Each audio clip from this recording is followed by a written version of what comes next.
Welcome to the show, 5-Strap fam. I'm AJ, and this is Marc. Before we get into it, become a member of the Notification Squad by hitting the bell next to the subscribe button on YouTube. This segment is sponsored by Thinking Man Tavern, a cozy Decatur neighborhood pub. Grab a tasty beverage from a wide variety of selections and a plate of something delicious from the menu. To go, check out Thinking Man Tavern. Welcome to another 5-Stripe Weekly episode, and this week there has been plenty of rumors. There's been a kit leak, and the preseason has started for Atl Utd. We'll get into all that and more, but first off is that kit leak, and very interesting indeed. We finally get something of a kind of regular occurrence in this Atl Utd offseason, it seems. But an away kit leak. It will reportedly combine a mint base color with a dark green for accents and trim. And then the official colorway is called Clear Mint and Team Dark Green. That's according to Footy Headlines, who don't really miss. But there also is a little bit of blowback from a certain fan base that wants to be a rival of ours to a large degree, that being Charlotte FC. But definitely a lot of people, when that kit leak happened, were like, trying to copy us because they are called Mint City, of course. But yeah, teams like Atl Utd and pretty much any team usually plan these things years in advance. So there's very, very likely not any copying involved whatsoever, unless Atl Utd just wanted to be assholes and pretty much do a mint color thing in the year that it was the inaugural season for Charlotte FC. But Marc, what do you think of these colorways and the controversy? Yeah, well, the offseason has officially begun because now we have our first kit leak rumor. I mean, to be honest, I like the idea behind it. I think it's unique. And, just a little personal, I guess, opinion of mine. I didn't really love the strawberry and charcoal, or whatever we're calling that one. I did like the King Peach kit. The King kit, it's okay. I just think the gold, I feel like I've seen that before. This sounds like something that we haven't really seen. And so, I just like that it's unique, and it's a departure. It sounds like, anyway, it's going to be a departure away from just the white kit with accents, and I think that's what I'm looking forward to most. Yeah, I think it would have to be pretty light because them saying clear mint definitely will be very fascinating to see what kind of clear mint. I mean, we did see kind of a representation of what it might be. And so, it'll have to be a kind of contrast to at least our kit itself, which it would be. I mean, a dark colorway for ours in black, and then, of course, the red pinstripes. But, definitely, I think it harkens a little bit of maybe the Real Madrid kind of alternate kit that they had for a hot minute there. Just a little bit different, possibly. And for me, I mean, it's like, in the sense of like Atlanta-centric or anything like that, I mean, we are very much a jungle here with the Appalachians in here, and, lots of greenery in the Atlanta kind of natural landscape. So it's not that unheard of, I would say, all in all. But, maybe is it the most inspired? I don't know. They'll have to, sell it up with that marketing that they always do with these kits. Right. But we'll see. We'll see. No, it's fun. It's just funny because the fan bases that were upset. I had it seemed Philadelphia-based fan ask me, what does this mint color have to do with the team? Or what does it have to do with Atlanta? Does it matter? Like, we are changing kits each kid has changed every analytically new year, as most MLS teams are. They're gonna eventually go through every single color. Like, they're gonna, drum up some, as you so aptly put, marketing thing, and at the end of the day, they're just trying to get your dollars, man. Like, it's not. It doesn't have deep. Like, we just want it to look good. And a little bit creative. Like, I do think that the boringness is a legitimate gripe. And it's just also to address the controversy. This is all Adidas. So, Adidas is not gonna really compete with itself. You know what I mean? So yeah, they're not really trying to get too crazy like the 90s and really make this absolutely just insane design that's a lot of people might ultimately not really like. I mean, even though it's cycles of fashion kind of go from the 90s into in terms of this decade. Usually there's every other decade they start to harken back from 2 decades ago. So it is definitely, I think, something that maybe we should start to get a little bit more garish and start to do some kind of wacky things that I think we would actually appreciate nowadays. But hey. Yeah, exactly. I mean, and Arsenal recently had a deep green kit, right? It was like a couple years ago, something like that. Yeah, it was maybe not exactly deep green. I think you might be talking about a training kit too, maybe, but I'm not sure. I'm not sure which one you're exactly referring to, but we could talk off show about that. Of course. Yeah. But moving on to some of the moves that Atlanta United made. Ronald Hernandez officially has come over from Aberdeen now. Of course, he was on loan before. And now we have exercised an option to move him permanently to Atlanta United, and we have signed him through the 2024 season, and he will occupy an international spot. What do you think about Ronald Hernandez, the fullback, moving to Atlanta United permanently? I think it makes sense. You know what I mean? You give yourself another viable option at right back. I think that Hernandez and Lennon are different enough from each other and both solid players. And, as we talked a lot about, there's going to be a lot of games this season. And so, to have 2 viable options at almost every position, I think, seems to be the goal. I mean, I think we've seen a theme in terms of the players that we've been linked with and actually signed, and it's towards addressing depth. And so hopefully it's another shrewd move from the front office, but in theory I like it.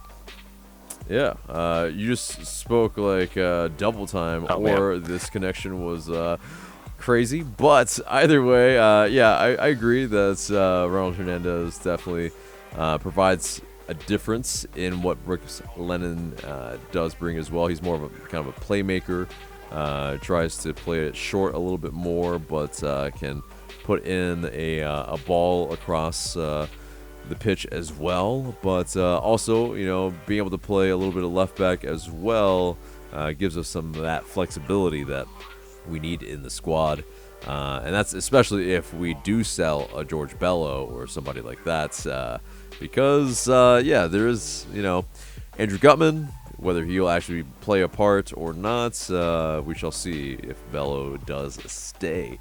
But moving on to another done deal, really, there was a little bit of a rumor in terms of Eric Lopez being shopped around for a loan, but it just happened, and straight up, Cesar Luis Merlo says it's a done deal. It's not official yet, but Eric Lopez will move to Bonfield in Argentina on loan, and that's is an interesting move for Eric Lopez. Definitely, I think going from the Paraguayan league with Olimpia, and then now, of course, with LA United, and then to the Argentine league. Is this a good move for Eric Lopez in, hopefully developing him a little bit more so that he can be, maybe more of a major contributor in the, future seasons for LA United? I hope so. Because we did not spend a little bit on him. It's difficult for me to talk about Eric Lopez without criticizing Bocanegra, or at least not wanting to. It's just it was a risk. He definitely came with a lot of I don't want to say hype, but definitely potential. Remember the quotes from Roque Santa Cruz, who's a legendary Paraguayan player and all that. Yeah, I mean, the Argentina league is a good level. Even though more and more players are leaving, it's still a pretty good league. Probably in terms of pure quality, probably still better than MLS. And so, now if he goes there and doesn't play, Atlanta United have a real problem on their hands. And so that's going to be key, is to actually see how he does. But maybe maybe Argentina being a little bit closer to home, maybe he'll feel a little more at home in that league, or comfortable with the style. So I mean, we'll see. Yeah, it's definitely maybe a little bit kind of more suited to his style of play, a little bit more maybe, and then hopefully he does. Yeah, I think more so get those minutes. And in his preferred position as more of a second striker, instead of on the wing, I think would probably suit him a lot better. And so hopefully, at Bonfield, he can get that type of, positional need in terms of on the pitch that he does need. But moving on from that, some rumors galore for Ezequiel Barco, really. He's just rumored with every single Brazilian team, it seems, pretty much, with in the Brasileiro, rather. But he was linked with Porto Alegre, or Inter de Porto Alegre, and it was a loan offer.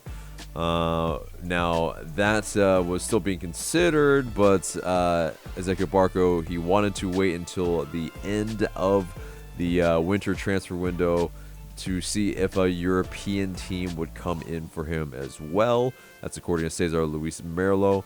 And also that from Merlo as well, that Flamengo, a Brazilian giant, also is reportedly interested in taking Ezequiel Barco, either on loan or permanently. We shall see. But Barco, his contract does end at the end of this season. So, yeah, would it kind of behoove us to make the move now, sign him to an extension? Do you think we should, send him on loan? What do you think? What's the right move for Ezequiel Barco, Marc?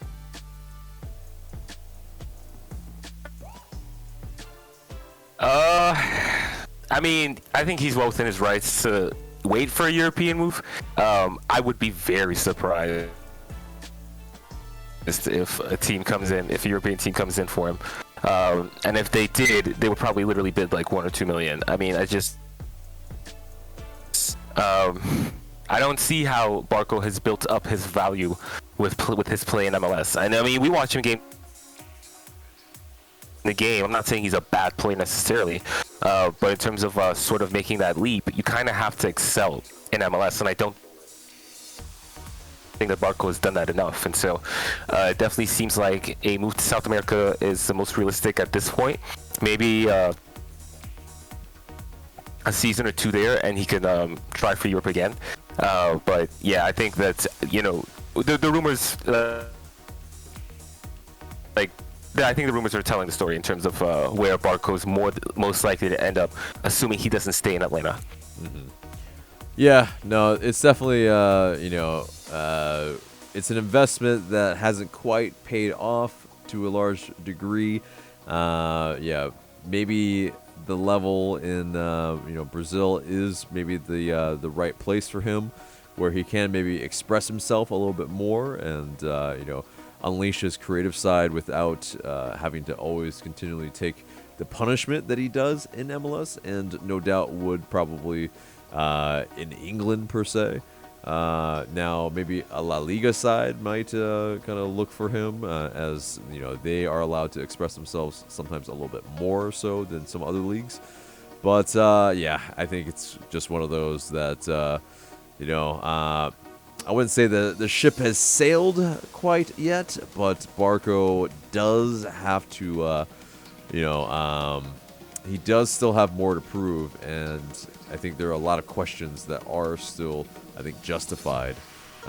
Even though he did have his best season for LA United, it's just a question of translating that to other leagues that can always bring about some large question marks, because when you have a player that took that long to get accustomed to MLS, and then he's got to get accustomed to another league, I mean, you kind of are really starting to think, can he do that? And we'll absolutely see. So we'll find out which team he goes to, or if he stays here. That will be very interesting indeed. But LA United also announced the signing of free agent goalkeeper Bobby Shuttleworth to a 1-year contract with a club option for 2023. He's a 13-year MLS veteran, and he's got 231 regular season and playoff appearances for not only New England Revolution, but Minnesota United and Chicago Fire FC. So, definitely a guy that has a lot of MLS experience, and a guy that pretty much replaces Alec Can to that degree of, someone that we probably shouldn't let go in the first place without some sort of fee. But alas, we did. We won't talk about it. Again, we won't talk about it. But it's one of those. Because we were talking about it maybe to a large degree previously. But Shuttleworth, good move.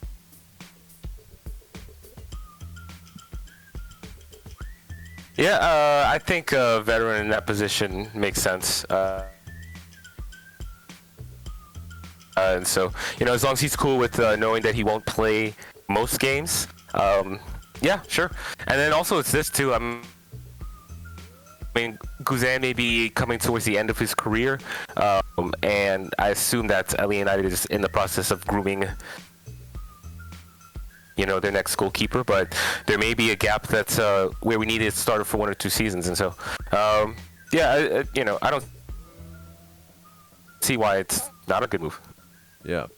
And it's a little bit of that, too, what you're talking about in terms of grooming that next goalkeeper.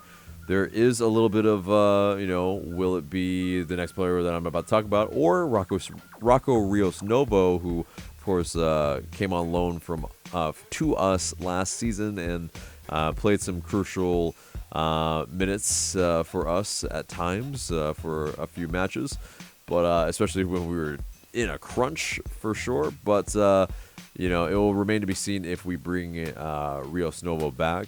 But it seems like that guy that has been pretty much kind of groomed for a good little bit is a former academy goalkeeper and a new homegrown signing in Justin Garces.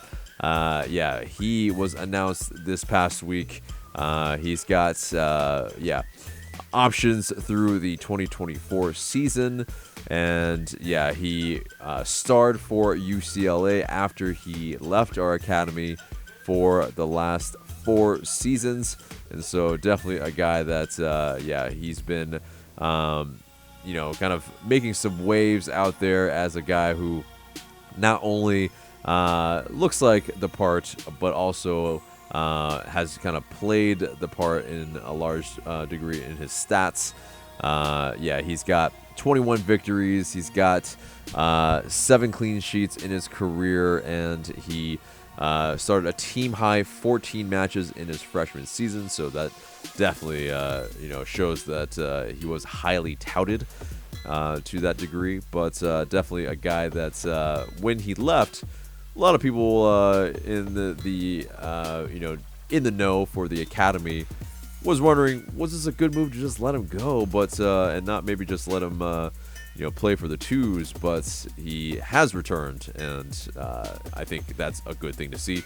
And Garces, could be that guy that maybe is the eventual heir apparent for Brad Guzan. But also, moving on to the MLS SuperDraft, the 2022 MLS SuperDraft, that was held on Tuesday, and there were 4 players that Atlanta United drafted. The first one was the 19th pick in Eric Centeno. He comes from the Pacific.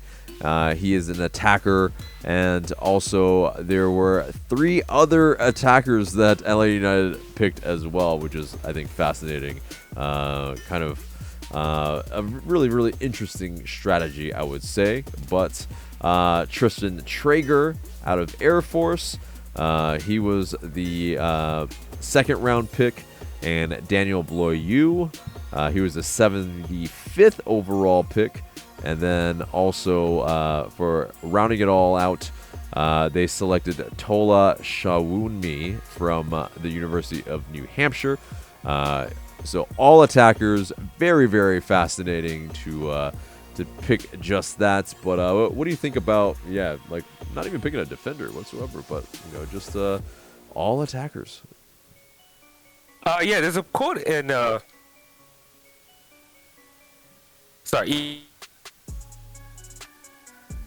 there's a quote from Bocanegra, where he basically, essentially, kind of, I think, reveals Atlanta United's strategy a little bit. Where, they weren't necessarily picking for position. They were just it's like best player available. Anybody who like is a draft nerd for any American sport, really, or play fantasy and so on. You always hear about don't draft for need so much. Just pick the best player you can. And I think certainly for MLS draft that makes sense, because in reality, as MLS academies and or MLS teams invest in their academies and take that side of it seriously, those are where the best players are going. And so it's rare that you're gonna find like the gems in the MLS draft are going to be more rare. They're just not going to be playing at the college game. I mean, we've seen LA United sign players that would have played in college, and so I think that you don't really necessarily look for position unless there's maybe, I don't know, a standout goalkeeper or something like that. I think you just look for the best talent that you can, and kind of, as Bocanegra said, see if you can mold them into your style. Yeah.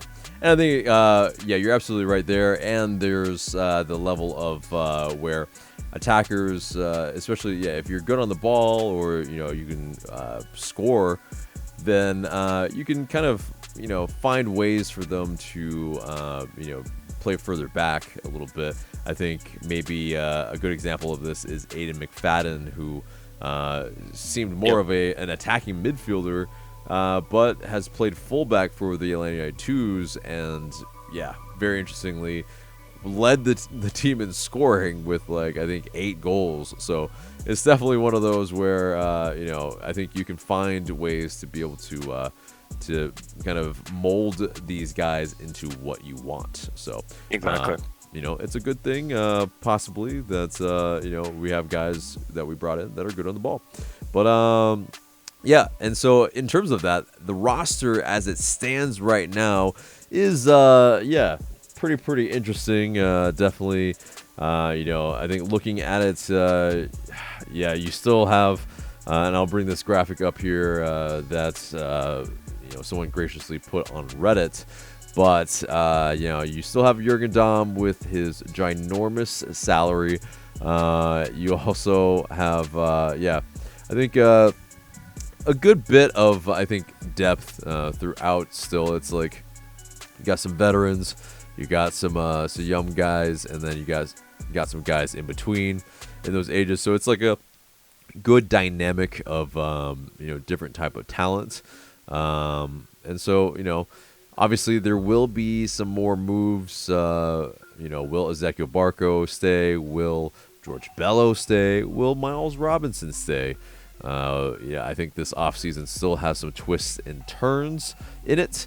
But, what's, I think, really fascinating was that the preseason started on Sunday. And if you live in Atlanta, there was a snowstorm of sorts maybe a flurry storm, whatever you want to call it. But yeah, if they actually did start training on Sunday, I want to see it, because pictures, or it didn't happen, because yeah, I mean, that's pretty rough a little bit to start preseason in Atlanta with a snowstorm. I mean, kind of BS.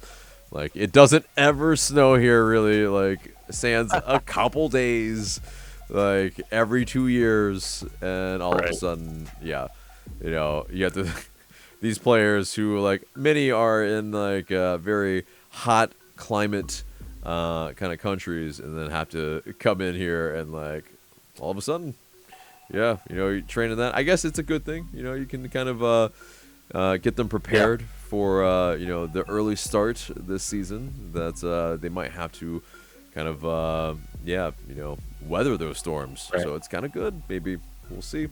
We also we are better in snow. We're better in snow. LA United, we're better in snow. But Yeah. yep.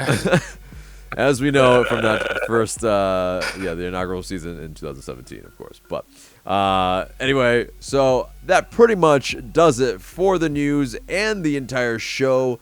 Thank you for sticking around with us through the technical difficulties. Apologies for that. But the question of the day is, will Ronald Hernandez be the starting right back, or will Brooks Lennon be the starting right back? Obviously, Lennon had played the large part of the minutes last season, but do you think that with a more permanent transfer that Ronald Hernandez can play a bigger part? Let us know in the comments below. We look forward to what you have to say. But guys, that does it for the show. Remember to like, share, comment, subscribe. For Mark, I'm AJ. Thank you so much for watching.